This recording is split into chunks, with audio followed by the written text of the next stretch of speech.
Netflix's Avatar: The Last Airbender is finally here, and as pessimistic as I was leading into this series, I also had some optimistic hope to it, because it couldn't have been as bad as M. Night Shyamalan's Avatar, right?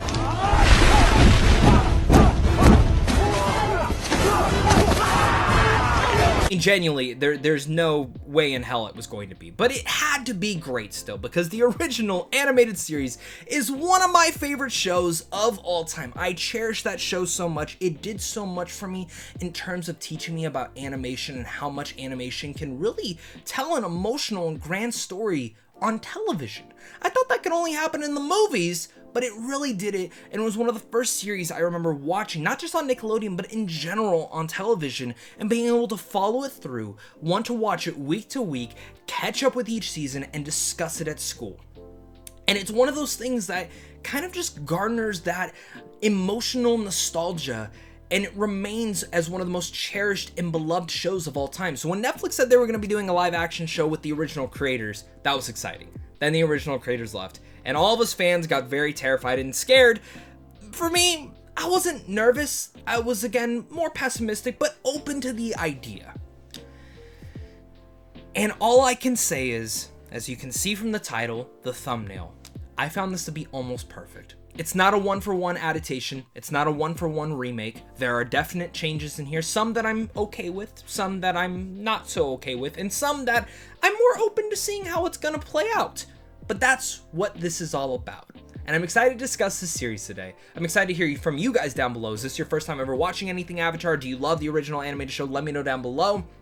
And also, please let me know, what bending power would you have liked? For me personally, I always want to be an earthbender because my favorite character is Toph, who I hope to God we see in season 2.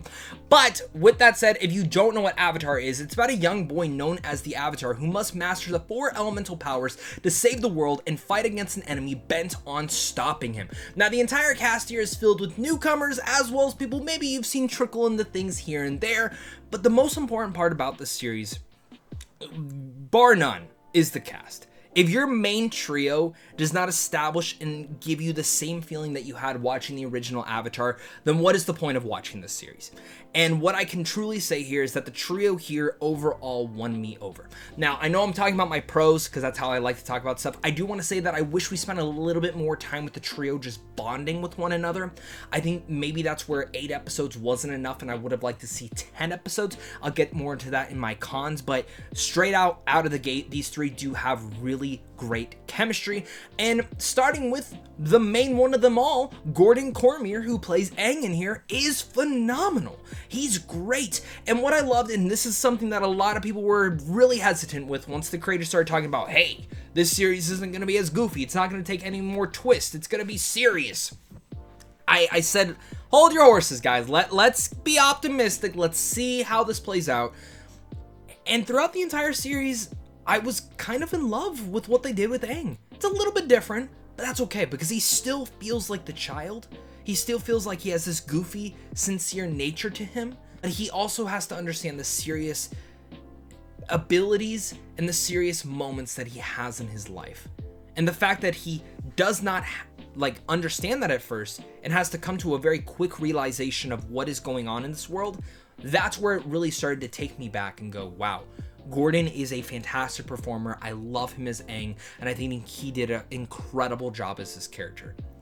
Alongside Katara, I have always loved Katara from the original animated series. I think she's great here. I think at first they don't really give her a lot to do personally. I would have liked a little bit more at the upfront, but by episode 5, there's a couple emotional beats and moments throughout here that they really play out in an extravagant way towards the finale that really pays off in a wonderful delight. And of course, Ian Ozley as Sokka. Now, Sokka for me, and this might be a hot take, has never been one of my favorite Avatar: The Last Airbender characters. I know so many of you guys probably love Sokka. I've enjoyed him. I like him. But sometimes he got on my nerves a little bit. I understand that was the reasoning for it. And in this series, Ian plays him so well. A lot of complaints about the character's changes and how, he wasn't going to be as sexist. I actually think the changes kind of fit. It worked for what they were going for, and primarily because there's a character in the finale that goes against Katara on something, and I think if you would have had the same thing with Sokka, it would have divulged in not really worked and would have felt a little bit repetitive. But what you're able to teach here with Sokka, and specifically within his backstory, ties in stronger, never made me miss any of the elements that people may be thinking they're going to miss from his character from the animated show. It does feel like a one-for-one, and he was great. Let's be honest here.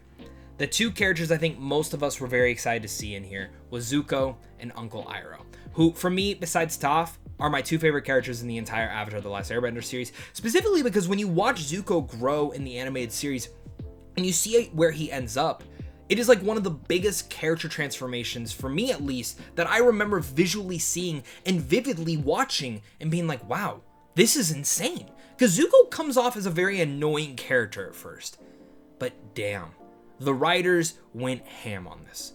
And there's a lot of flashbacks in here, a lot of flashbacks in the series that I think really works out. And I would say about 95% of them were perfect in the place that they were placed in. But Dallas Liu's Prince Zuko is hands down a phenomenal character in here. The way that they would move certain things up from other seasons that maybe you wouldn't find out until later, to move them forward and kind of have you understand Zuko more as a character, specifically of how much time they spend with him, was one of the most best changes that they did in here. And as well as Paul Lee's incredible Uncle Iroh performance, they do the same thing with him.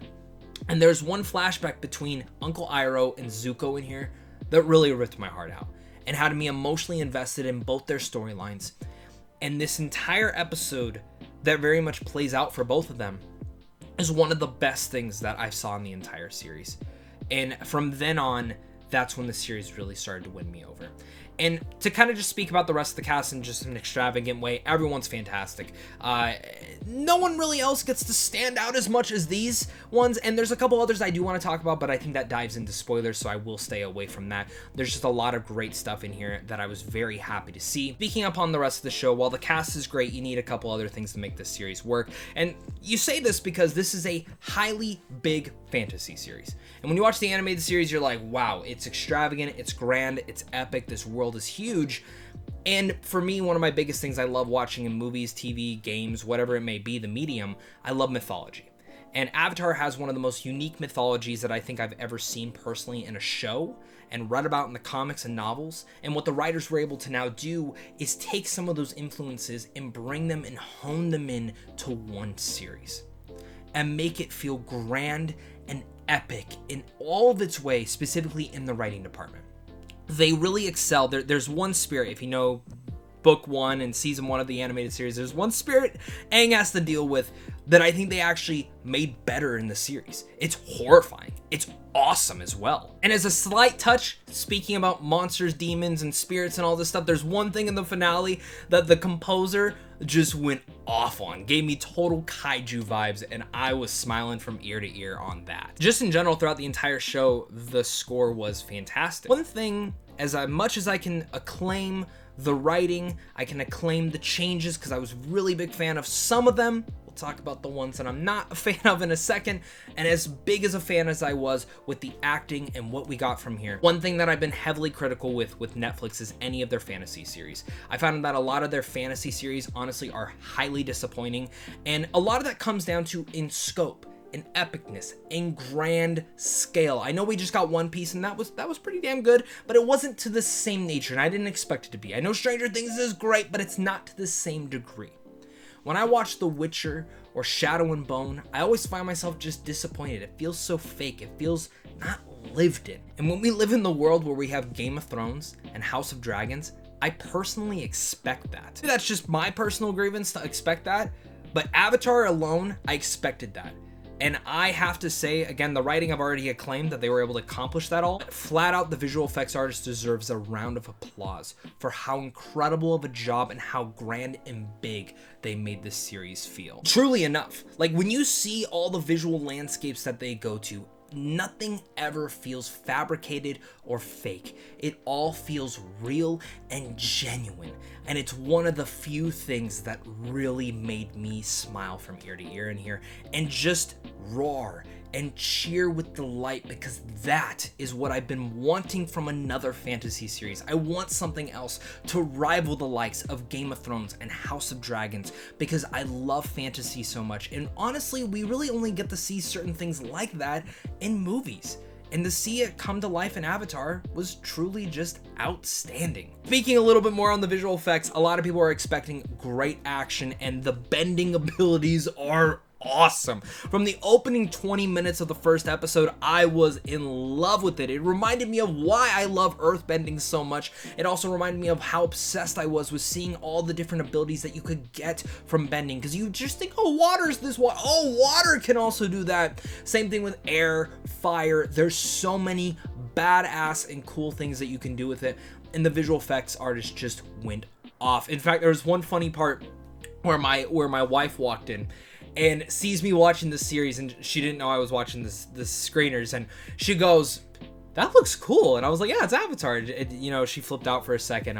So she's very excited to watch this series as well. And for me, the visual effects it deserved, again, that another round of applause on that. Again, they just nailed exactly what I wanted from this series in terms of tone, in terms of acting, in terms of certain changes that they made for the story to move the story forward in a more grander way and move it through without missing a nuance. It made me happy to see. I love the way that they build up the mythology. I even liked some of the Easter eggs, but that's where we need to talk about some of my mixed aspects with the series. And one of my biggest mixed things about this, you might be more mixed than me, you might hate this thing, but some of the changes. I mentioned how I do like some of the changes that they brought forward. There's some changes, about 3 or 4, that I'm indifferent to.